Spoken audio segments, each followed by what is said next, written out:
nesta tabla. Isto é moi perigoso, Vos non podedes facer. Isto que acabo de facer?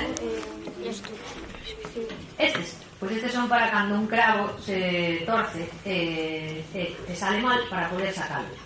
Isto agárrase a cabeza do cravo por aquí e tiras para arriba. Pois collemos un retrinco de coiro, por exemplo este que temos aquí, vedes? Temos que intentar facelo o máis redondo posible. Sacamos destas puntas, a ver o que nos sale, Facémoslo así un pouquiño máis redondo. Agora xa parece un pouquiño máis un redondel, non? Un pelín parece, vale.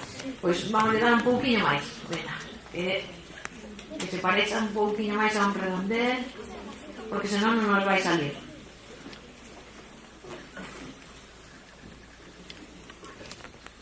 Ahora xa mellor, verdad? Sí? Vale, pois agora que temos isto así, abrimos nunha puntiña con cuidado unha tira como se fose o malló que queremos facer. Vedes? Vedes esta tira?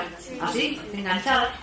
Agora, poñémola na coitela que acabo de cravar aquí e con este dedo aproximamos o ancho que queremos que teña o malló.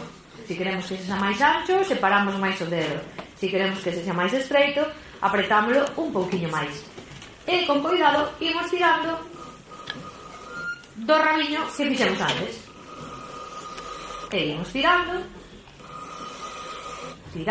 vedes? Sí? E aí está. E de ese retrinco pequeno de coiro temos xa un malló para poñerlle os tocos. Que vos parece? Que deu